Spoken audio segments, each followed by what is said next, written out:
Bonjour, je m'appelle Marc Delandre et je dois vous parler de l'incendie de la cathédrale de Notre-Dame de Paris.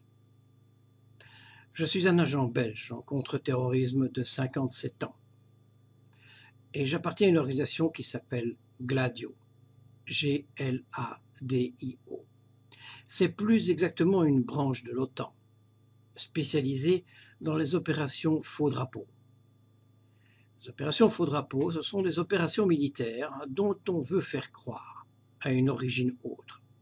Il peut s'agir d'un attentat terroriste, d'un accident, d'un désastre naturel, d'une fusillade de masse par un déséquilibré, mais en fait, toutes ces opérations ont été organisées par la même organisation, GLADIO, glaive en italien. GLADIO a été créé en 1956 et faussement dissoute en 1990. Mais ils ont continué à travailler pour les gouvernements et réaliser ainsi des opérations faux drapeau pour manipuler la population. GLADIO a son quartier général en Belgique, près de ceux de l'OTAN. GLADIO est dirigé par un Belge que j'appelle le haut-officier. Lui et moi, nous nous connaissons depuis 40 ans, au moins. Nous sommes issus du même village. Lui a fait sa carrière en tant que haut-officier, payé par l'État belge, et chef de GLADIO. Et moi, en tant qu'informaticien. Il y a quelques années, le haut-officier avait choisi de dénoncer les attentats qu'il devait organiser en Europe et ailleurs.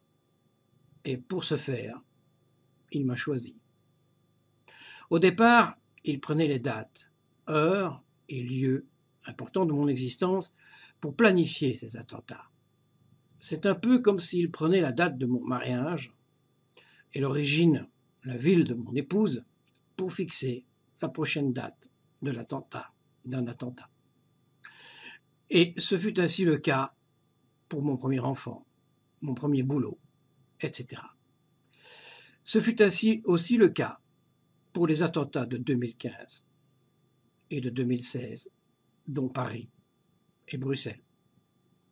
En outre, il prenait la peine de m'envoyer des emails dont j'allais comprendre plus tard la signification. Ces emails correspondaient aux heures des attentats. Mais en 2017, mon existence ne suffisait plus pour fixer ces dates et lieux de ces attentats.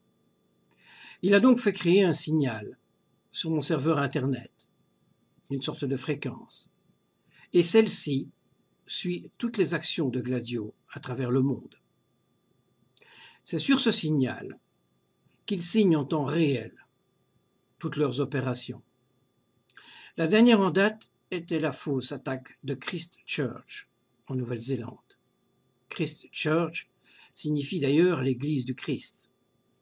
Ce 15 avril, ce fut Notre-Dame, à Paris, une autre église du Christ, une cathédrale. L'opération à Christchurch avait été lancée à l'instant même, alors que je venais de terminer la version française de leur livre, Le Code de GLADIO. Le 12 avril 2019, j'avais prévenu les autorités belges et françaises que je m'apprêtais à terminer la version anglaise de ce livre, de GLADIO Code, et qu'une nouvelle action était à craindre. Je l'ai terminée hier, cette version anglaise, un peu avant 16 heures.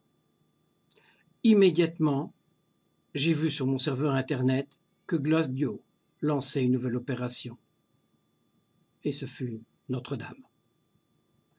Pour plus d'informations, je vous invite à chercher mes autres vidéos et interviews, et mon profil et ma page Facebook.